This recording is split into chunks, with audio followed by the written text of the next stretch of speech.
Hello students, मैं कोमल गुप्ता आपकी chemistry teacher और आज हम पढ़ने वाले हैं organic chemistry chapter number 9 aldehyde ketones and carboxylic acid के एक्सरसाइजेस। आज हम इस चैप्टर की लास्ट एक्सरसाइज डिस्कस करने वाले हैं और साथ में आज हम क्या करने वाले हैं, जितने भी कन्वर्जेंस वाले क्वेश्चंस जो बचे हुए हैं हम उनको भी आज यहाँ देखेंगे। क्योंकि कन्वर्जन वाले क्वेश्चंस में क्या होता है, आपको रिएक्शन प्रैक्टिस होती है, नेम रिएक्शंस आपकी कवर हो जाती हैं, आप वहाँ रिएजेंट और प्रोडक्ट्स दोनों का फॉर्मेशन सीखते हो। तो अब शुरू करते हैं कन्वर्जन से हम। तो हमारे पास जो फर्स्ट कन्वर्जन है वो क्या है भाई, उससे पहले क्वेश्चन में कंडीशन दी है। क्या कंडीशन दी है सुनो, how will you bring about the following conversation is not more than 2 step. उसने पहले ही बोल दिया आप जो कन्वर्जन करने वाले हैं is not more than 2 step, only in 2 step आपको ये कन्वर्जन खत्म करना है। You can complete the conversion in 1 step but you can not exceed more than 2 step. Clear? Now see propenone और प्रोपीन। पहली कंडीशन क्या होती है कन्वर्जन के क्वेश्चंस में, रिएक्टेंट और प्रोडक्ट को लिखना। तो सबसे पहला काम हम क्या करने वाले हैं, प्रोपेनॉन का स्ट्रक्चर बना लेंगे। ये है हमारे पास प्रोपेनॉन। प्रोपेनॉन और प्रोपीन। प्रोपेनॉन क्या है हमारा रिएक्टेंट, प्रोडक्ट क्या है भाई प्रोपीन है। अब भाई ये क्या हो रहा है, तुम पहले ऑब्जर्व किया करो, 30 सेकेंड्स लेके क्वेश्चन में कन्वर्जेंस के अंदर रिएक्टेंट और प्रोडक्ट लिखने के बाद कुछ सेकंड्स के लिए हमें ऑब्जर्व करना है। तो हमें क्या ऑब्जर्व करना है कि भाई जो हमारा रिएक्टेंट है और प्रोडक्ट है, जब हम रिएक्टेंट से प्रोडक्ट की तरफ मूव करते हैं तो उसमें कौन कौन से चेंजेस हो रहे हैं। फॉर एग्जाम्पल रिडक्शन हो रहा है या फिर ऑक्सीडेशन हो रहा है। इतना तो हमें समझ में आता है कि रिडक्शन हो रहा होगा या ऑक्सीडेशन, या फिर हम बात करें उनमें नंबर ऑफ कार्बन्स इंक्रीज हो रहे हैं या डिक्रीज हो रहे हैं, उनके मॉलिक्यूलर फॉर्मूला में बेसिकली कौन कौन से डिफरेंसेस हमें दिखते हैं, उसके हिसाब से हमें आगे काम करना है। तो ये मैंने देखा ये कीटोन फंक्शनल ग्रुप है और ये है भाई मेरे पास एल्कीन। तो जब हम कीटोन का रिडक्शन करते हैं तो पहले अल्कोहल में कन्वर्ट होते हैं और अल्कोहल का अगर हम फर्दर रिडक्शन करने की कोशिश करें तो भाई हमारे जो अल्कोहल्स हैं वो एल्कीन्स में कन्वर्ट होते हैं। इसका मतलब यहाँ क्या हो रहा है भाई, कीटोन से एल्कीन्स में रिडक्शन हो रहा है। तो हम रिडक्शन के लिए क्या करेंगे, हम इतना स्ट्रॉन्ग रिड्यूसिंग एजेंट यहाँ ला के रख लेते हैं जिससे क्या हो, डायरेक्टली कीटोन हमारा किस में कन्वर्ट हो जाए, एल्कीन में। तो वो काम हम किससे करने वाले हैं भाई, कंसंट्रेट H2SO4 और टेम्परेचर भाई हमने ले लिया 413 केल्विन। जब हम ऐसी कंडीशन लाते हैं तब क्या बन जाता है, कीटोन से डायरेक्टली यहाँ पे H2O निकलता है और यहाँ पे बन जाती है हमारी एल्कीन। और कौन सी एल्कीन बनी है, प्रोपीन। क्या हमें कन्वर्जन में रिडक्शन ही करना था, क्योंकि हमें प्रोपेनॉन से प्रोपीन पे जाना था। मतलब नंबर ऑफ कार्बन तो सेम है, डिफरेंस किसका हुआ है भाई, इस ऑक्सीजन का, and removal of oxygen is reduction. Clear? अब करते हैं next question, benzoic acid to benzaldehyde. तो पहले पता होना चाहिए बेंजोइक एसिड क्या होता है। तो भाई बेंजोइक एसिड हमारा होता है C डबल बॉन्ड OH के ऊपर क्या लगा हो, बेंजीन रिंग लगी हुई हो, तो इसे हम बोलते हैं बेंजोइक एसिड। और बेंजल्डिहाइड क्या होता है, अगर हमारी बेंजीन रिंग पे क्या हो, CHO। मतलब अगर बेंजोइक एसिड से हमें कहाँ आना है, बेंज एल्डिहाइड की तरफ। या मैं तुम्हें सिंपल बोलूँ, मुझे कार्बोक्सिलिक एसिड से एल्डिहाइड पे जाना है तो मैं क्या करूँगी, रिडक्शन करूँगी। क्लियर है? ठीक है, क्योंकि C डबल बॉन्ड OH को हम डायरेक्टली कन्वर्ट नहीं कर सकते एल्डिहाइड में। तो इसके लिए हम क्या करते हैं, पहले यहाँ पे पहली चीज़ तो आप क्यों नहीं कर सकते, क्योंकि भाई यहाँ पे होती है रेजोनेंस जिसकी वजह से बॉन्ड स्ट्रॉन्ग होता है। तो हम यहाँ पे क्या करते हैं, SOCl2 डालते हैं।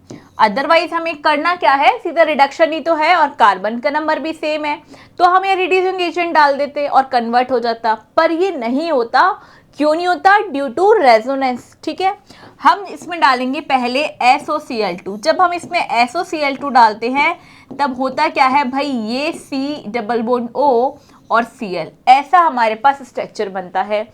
अब अगर तुमने नेम रिएक्शन पढ़ी थी तो तुम्हें याद होगा भाई, अगर हमें RCOCl को कन्वर्ट करना है एल्डिहाइड में तो हम क्या करते हैं? रोजनमुंड रिडक्शन। कौन सा भाई? रोजनमुंड।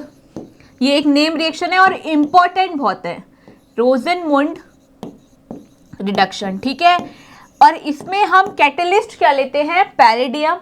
इसके साथ लेते हैं BaSO4। BaSO4 क्यों लेते हैं? ताकि भाई ये रिएक्शन जो है एल्डिहाइड पे ही रुक जाए। क्लियर है? ठीक है, तो ये काम हमने कहाँ पे किया है? रोजनमुंड रिडक्शन में किया है।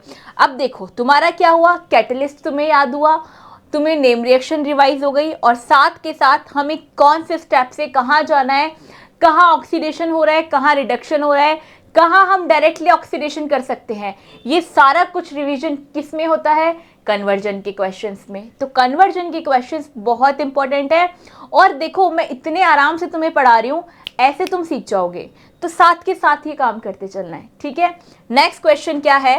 Ethanol to 3 hydroxy butanol. पहला काम क्या है बच्चों? पहला काम ये है कि हमें यहाँ पे स्ट्रक्चर बनानी है रिएक्टेंट और प्रोडक्ट की, जो कि IUPAC से हम बना लेंगे। ये हो गया एथेनॉल।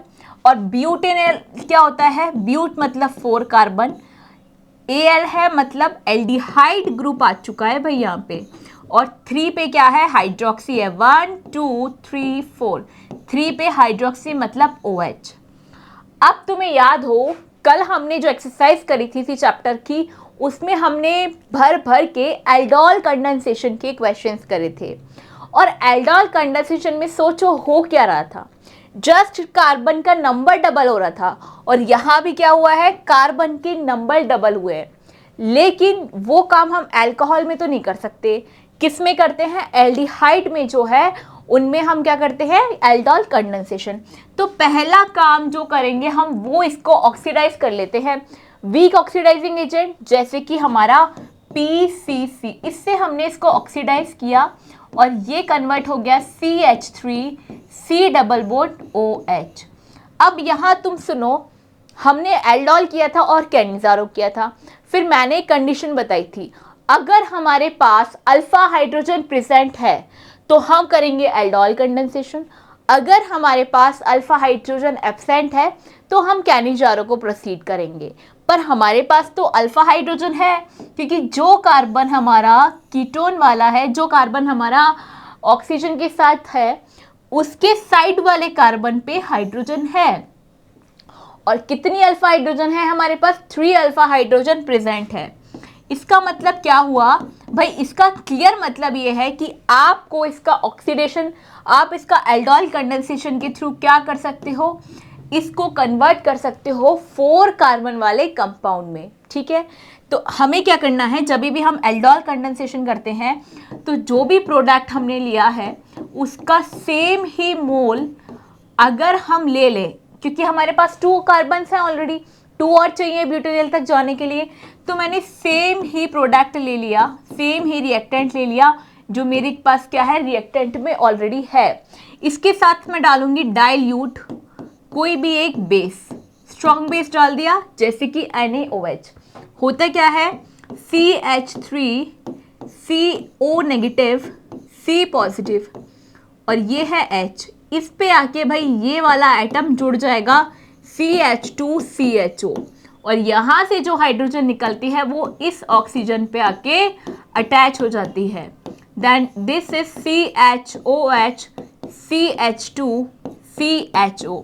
Is that clear? यहाँ तक हमें चीज़ें क्लियर है। आगे हमें क्या करना है? देखना है कि हमारा कंपाउंड जो है कन्वर्ट हुआ है या नहीं। तो इसका नेम चेक करते हैं। 1 2 3 4, 3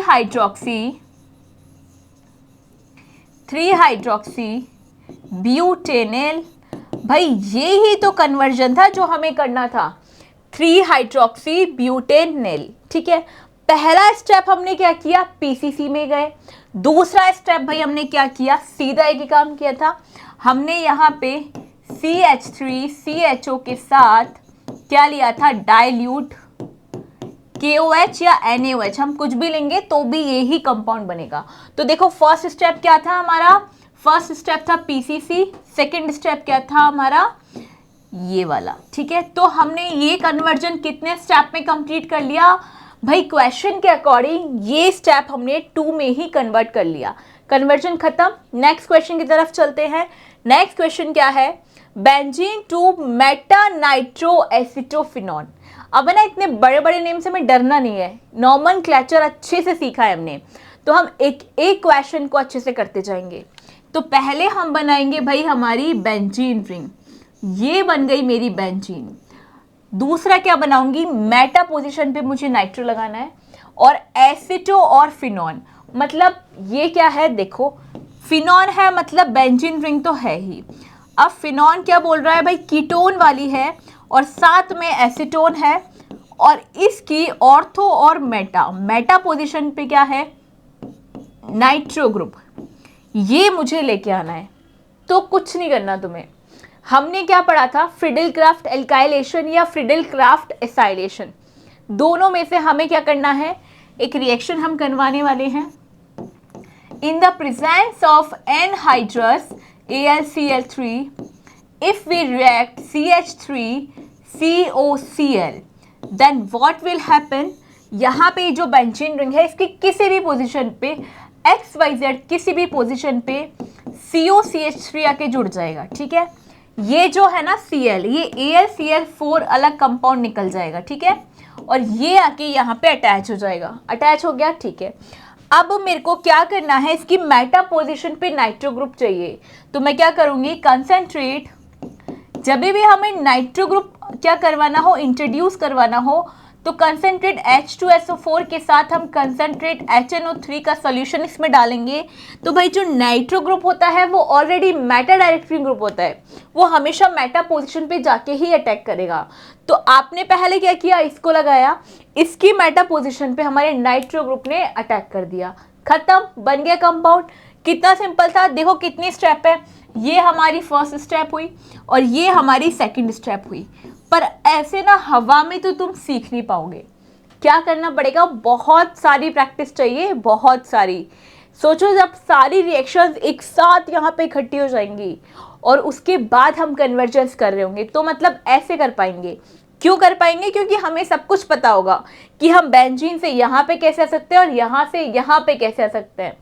क्लियर है, ऐसे तो तुम्हें नहीं आ पाएगी अगर तुम प्रैक्टिस नहीं करोगे, और अगर सिर्फ वीडियो देख रहे हो, हाँ मैम ने सिखाया था बेंजीन से नाइट्रोफिनॉन क्या करना है, पहले एनहाइड्रस AlCl3 डाल दो, फिर उसके बाद ये डाल दो और बन जाएगा। हवा में मत करना, पेन कॉपी लेके चाहे देख के करो, पर एक बार क्या करना है, खुद से कोशिश करनी है।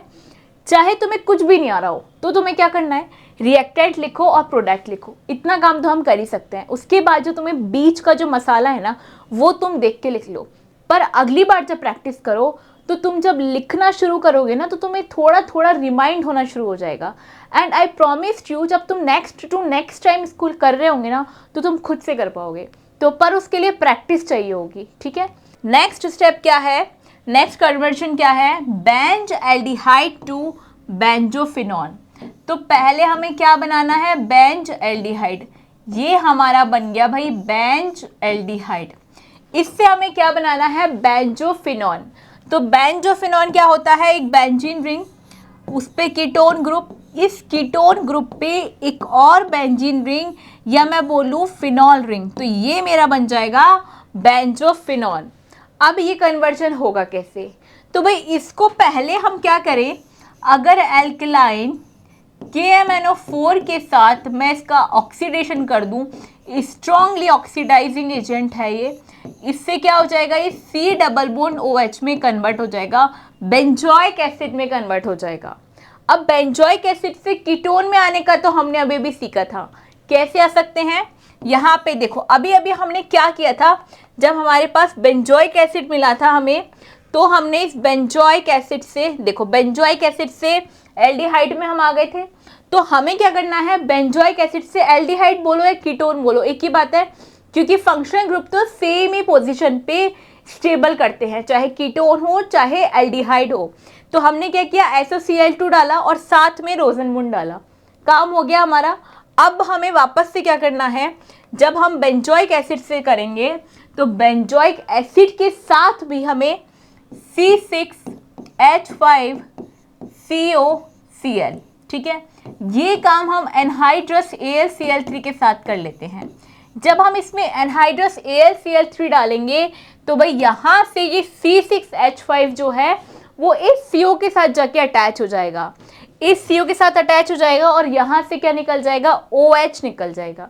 क्लियर है, कौन सा कन्वर्जन है, बेंजल्डिहाइड टू बेंजोफिनॉल। नेक्स्ट देखो क्या है, ब्रोमोबेंजीन। बेंजीन रिंग पे कौन सा है भाई, ब्रोमीन है, ब्रोमीन है और बेंजीन रिंग है, तो ये हो गया ब्रोमोबेंजीन।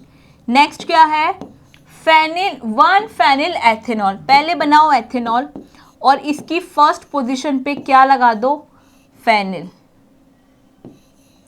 ये बन गया हमारा 1 फेनिल एथेनॉल। ये 1 फेनिल है, ये 2 फेनिल एथेनॉल है। हमें क्या बनाना है, 1 फेनिल एथेनॉल। तो पहले तो हम बनाएंगे भाई एथेनॉल, ये हो गया एथेनॉल, इसकी फर्स्ट पोजीशन पे है फेनिल रिंग। अब हमें ये बनाना है, तो हम क्या करेंगे, सुनो, इसमें हम डालते हैं मेटल। मेटल कौन सा, Mg। ये काम हम ड्राई ईथर की प्रेजेंस में करने वाले हैं। जब हम Mg को डालेंगे तो ये बन जाएगा भाई MgBr, जिसे हम क्या बोल सकते हैं, ग्रिग्नार्ड रिएजेंट। अब जो चीज़ हमें चाहिए उसको ले आओ, क्या चाहिए हमें, 2 कार्बन चाहिए, ठीक है।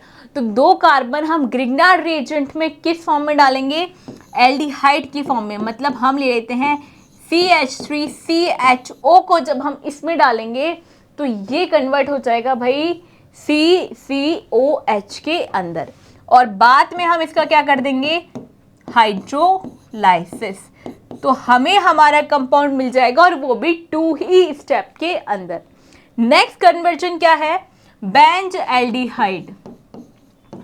अब जिसको बेंज एल्डिहाइड नहीं भी पता होगा ना, इतनी बार पढ़ के अच्छे से आ गया होगा। क्या है, प्रोपेन 1-OL, ये है प्रोपेन, इसकी फर्स्ट पोजीशन पे OH और थर्ड पोजीशन पे है फेनिल रिंग।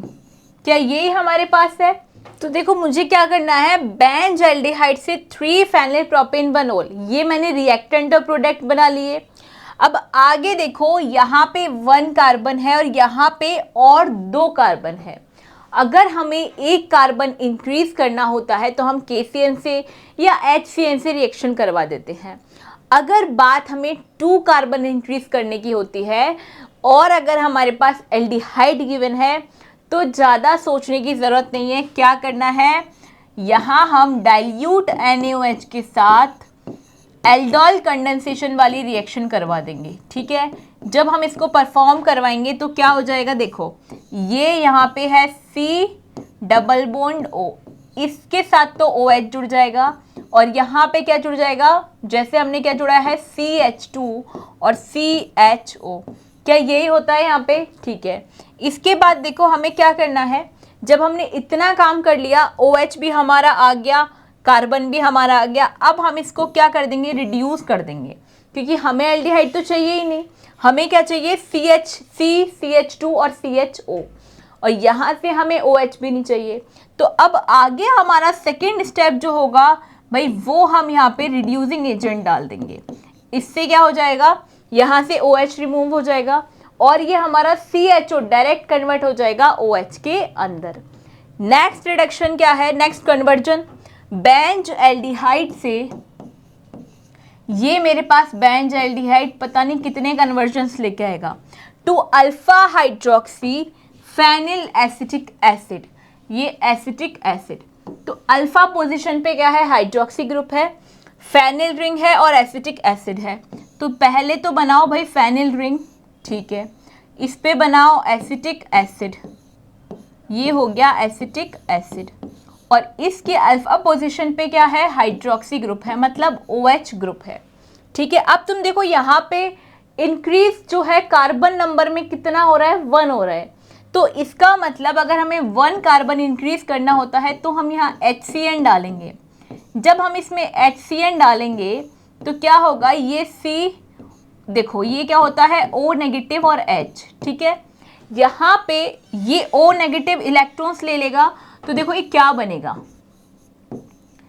O नेगेटिव है, ठीक है, इससे आके OH जुड़ जाएगा। और देखो तुम्हारा पॉजिटिव वाला पार्ट जो है ना, इससे CN जुड़ जाएगा।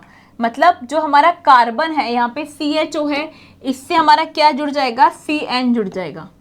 ये C है एल्डिहाइड वाला, इससे जुड़ गया CN, और ये जो O नेगेटिव है इससे जुड़ गया H। मतलब तुम्हारा भी ये कंपाउंड बन चुका है। सेकेंड स्टेप क्या है, इसका हम रिडक्शन अगर करवा, इसका हाइड्रोलाइसिस अगर हम करवा दें तो हाइड्रोलाइसिस से ये CN कंप्लीटली कन्वर्ट हो जाएगा कार्बोक्सिलिक एसिड में। किस में कन्वर्ट हो जाएगा, कार्बोक्सिलिक एसिड में। और जब कार्बोक्सिलिक में कन्वर्ट हो जाएगा तो हमें हमारा प्रोडक्ट भी मिल जाएगा, ठीक है।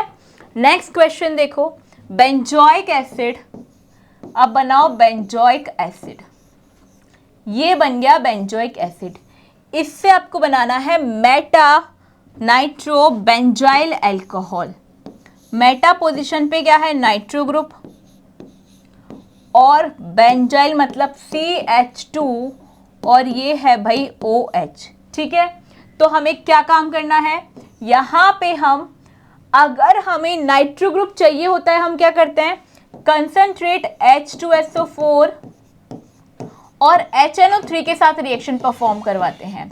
जब हम H2SO4 और HNO3 के साथ रिएक्शन करवाएंगे तो ये कार्बोक्सिलिक तो एज इट इज रहेगा, पर इसकी मेटा पोजीशन पे नाइट्रो ग्रुप का इंट्रोडक्शन हो जाएगा। और अगर हम इसको रिडक्शन करवा दें अब, तो इसका रिडक्शन करवाते ही भाई ये कार्बोक्सिलिक ग्रुप कन्वर्ट हो जाएगा CH2OH, मतलब बेंजाइल अल्कोहल के अंदर। Is that clear? क्योंकि LiAlH4 is a strong reducing agent. खत्म बात, ठीक है। नेक्स्ट क्वेश्चन क्या है, नेक्स्ट क्वेश्चन चेंज हो चुका है। क्वेश्चन क्या है, सुनो, give plausible explanation for each of the following. अब जो भी क्वेश्चन लिख रहा है आपको उसका एक्सप्लेनेशन देना है कि भाई ये काम हो रहा है, ये हम जानते हैं, पर आप ये बता दो ये क्यों हो रहा है, ठीक है। तो सुनो, cyclohexanone form cyanohydrin in good yield. क्या बोल रहा है भाई, ये जो हमारे पास साइक्लोहेक्सेनोन होता है, मतलब साइक्लोहेक्सेनोन है ये, ठीक है, इसकी अगर आप रिएक्शन करवाओगे तो ये साइनोहाइड्रीन देगा एक अच्छे अमाउंट में, ठीक है। मतलब अगर मैं इसकी किससे रिएक्शन करवा दूं, HCN के साथ, तो हमें क्या मिलेगा, कल हमने रिएक्शंस करी थी भर भर के, तो अच्छे अमाउंट में भाई हमें ये रिएक्शन दे देगा। ये है NH2HCN, तो यहाँ पे ये मिल जाएगा, ठीक है भाई, मिल गया। आगे बात सुनो, in good yield but 2,2,6 trimethyl cyclohexanone. कौन सा हेक्सेनॉन, ये 1 पोजीशन है, इसकी 2 पोजीशन, ठीक है, और 2 पोजीशन और 6 पोजीशन, 1 2 3 4 5 6, मतलब 2 पे 2 ग्रुप्स और 6 पे 1 मिथाइल ग्रुप। अगर ये ग्रुप्स लगे हुए हैं तो cyclohexanon does not give any kind of reaction, then the reason you have to find is why। तो बात सुनो, और बहुत क्लियर और बहुत सिंपल सी चीज़ है। देखो, ये मेरे पास स्ट्रक्चर है साइक्लोहेक्सेनॉन का, ठीक है, यहाँ पे कार्बन है, ठीक है। अब मैं बना रही हूँ साइक्लोहेक्सेनॉन, तो मैं बना ही रही हूँ साथ में 2,2,6 ट्राइमिथाइल। देखो, ये है 6 पोजीशन, ये है 2 पोजीशन, इस पे 2 मिथाइल ग्रुप जुड़े हुए हैं, और हम जानते हैं मिथाइल के पास 3 हाइड्रोजन भी होती हैं। तो यहाँ पे क्या होगा भाई, 2,2,6 ट्राइमिथाइल हेक्सेनॉन के अंदर देखो तुम ग्रुप कितना बल्कि है, अब ग्रुप बहुत बल्कि है, और जो हमारी आने वाली अटैकिंग स्पीसीज है H+CN-, इसको चाहिए थोड़ा स्पेस। अगर इसको अटैक करना है तो इट नीड सम स्पेस, तो उसके लिए यहाँ पे तो इजीली अटैक कर जाएगा, बट होगा क्या, इसके अंदर इसके पास हिंड्रेंस इतना है, due to the highly steric hindrance cyanohydrin does not give any reaction on 2,2,6 trimethyl cyclohexanone. Clear है? तो हम रीजन क्या लिखेंगे? Due to highly steric cyclohexanone, due to highly steric 2,2,6 trimethyl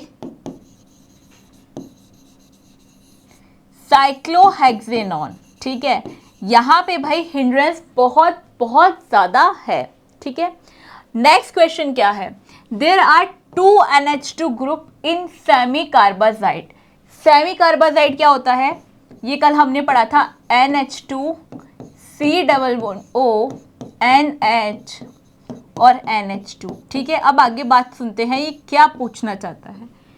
there are 2 NH2 group in semicarbazide. 2 NH2 group है, हमें दिख रहे हैं। ठीक है, however only one is involve in the formation of semicarbazones. ये बात हमने कल देखी थी भाई, जब हम सेमी कार्बाजोन्स का फॉर्मेशन कर रहे थे तो मैंने कल तुम्हें ठोक ठोक के ये बात बोली थी कि सिर्फ ये वाला NH2 है, इसके हाइड्रोजन से हम कार्बोनिल कार्बन का ऑक्सीजन लेके रिएक्शन करवाएंगे, पर इसके हाइड्रोजन हम यूज नहीं करने वाले।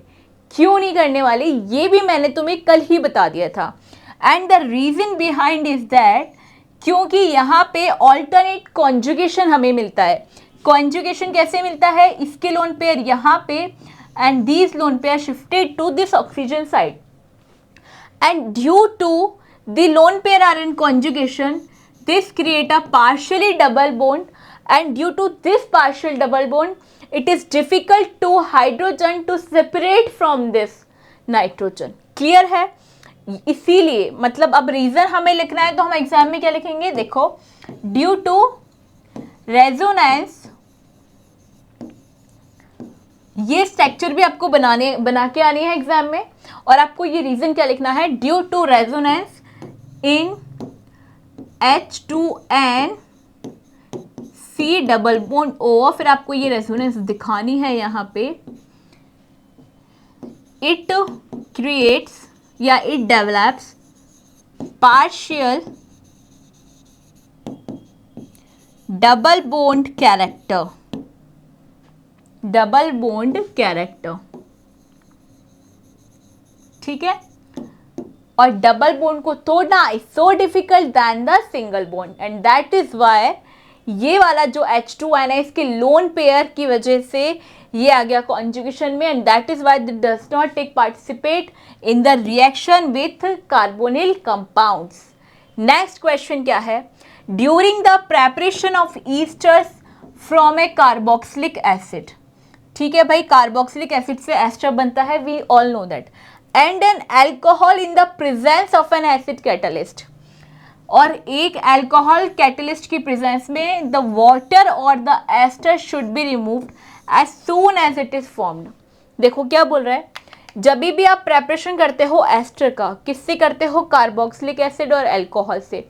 तो जैसे ही आपका एस्टर फॉर्मेशन हो गया, आपको फटाफट क्या काम करना पड़ता है? वाटर को या एस्टर को वहाँ से रिमूव करना होता है।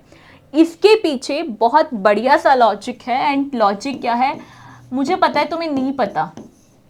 ठीक है, और पता है तो फिर लिखो उसको। ये है कार्बोक्सिलिक एसिड। अब मैंने इसकी रिएक्शन करवा दी भाई C2H5OH एथेनॉल के साथ, या वाटर के साथ भी हम करवा सकते हैं, HOH के साथ भी। ठीक है, यहाँ पे क्या होता है, जैसे ही हम इसको करवाते हैं ये फॉर्मेशन हो गया एस्टर का, यहाँ से निकला H+ आयन और यहाँ से निकला OH आयन, और ये बन गया मेरे पास एस्टर। ठीक है, अब सुनो इम्पॉर्टेंट चीज़ क्या है। देखो, जो देखने वाली और सोचने वाली बात है ना, वो बस एक ही है कि ये जो रिएक्शन तुम्हें दिख रही है ना, ये है एक रिवर्सिबल रिएक्शन। देखो, अब हमने एस्टर बना लिया, क्योंकि हमने एस्टर बनाया है तो इसके पीछे कोई रीज़न तो होगा। अगर मैं कोई काम कर रही हूँ तो उसके पीछे कोई रीज़न है कि why am doing this job. तो भाई यहाँ अगर हमने कार्बोक्सिलिक यूज़ किया है, हमने एथेनॉल खरीदा है और उसको लेके फिर हमने एस्टर बनाया है, तो there is some reason behind that, and the reason, अब एस्टर बन गया। ठीक है, अब ये एस्टर मान लो भाई वापस से इसी में कन्वर्ट हो जाए और जो हमारा टाइम था और जो काम हमने किया वो सब वेस्ट हो जाएगा। तो क्या होता है, जैसे ही इसको वापस से वाटर मिला या एस्टर मिला, ये फर्दर रिएक्शन कर लेगा। और देखो अगर इसने फर्दर ऑन रिएक्शन करी तो ये क्या काम करेगा, ये यहाँ पे H और OH ये रिएक्शन करके वापस से कार्बोक्सिलिक और एथेनॉल फिर से प्रिपेयर कर देगा। हमने तो इनको सेपरेट किया है, हमने तो इनको मिक्स करके ये बनाया है। तो because this reaction is a reversible reaction and due to move this reaction to the forward direction only या to the product side only, we have to remove water or ethanol taking participating in this reaction। आई बात समझ में? मतलब मुझे ये product चाहिए, तो ये प्रोडक्ट लेने के लिए अगर मैं इसको हटाऊंगी नहीं ना फटाफट से, या जो वाटर इसमें बचा है अगर मैं उसको रिमूव नहीं करूंगी तो ये वापस से रिएक्शन कर लेगा। तो इसकी वजह से मेरे को क्या होगा, ये रिवर्सिबल रिएक्शन है, तो फर्दर इसको कोई एनर्जी की तो नीड है ही नहीं, वाटर मिला और ये रिएक्शन रिवर्स की तरफ शिफ्ट हो जाएगी। तो इसीलिए हम क्या करते हैं, फटाफट से इस वाटर को यहाँ से रिमूव करते हैं, जिससे कि जो हमारा एस्टर बना है उसे हम सेपरेट कर ले। आया बात समझ में? क्वेश्चन आया समझ में? नेक्स्ट क्वेश्चन क्या है, although phenoxide ion has more number of resonating structure than carboxylate ion. क्या कह रहा है भाई, जो फिनॉक्साइड आयन होता है उसकी रेजोनेटिंग स्ट्रक्चर जो होते हैं वो ज़्यादा होती हैं देन कार्बोक्सिलेट आयन से। और ये सही भी बात है, क्योंकि फिनॉक्सिलेट आयन जो है उसके अंदर कार्बन की संख्या, कार्बन के जो नंबर है वो कितने हैं, 6 नंबर है। देखो ये हमारा फिनॉक्साइड आयन है, ये हमारा आयन और ये हमारा हो गया फिनॉक्साइड आयन। अब ये कह रहा है phenoxide ion has more number of resonating structure than carboxylate ion. अब कार्बोक्सिलेट आयन क्या होता है, RC double bond O negative. ठीक है, carboxylic acid is a stronger acid than phenol.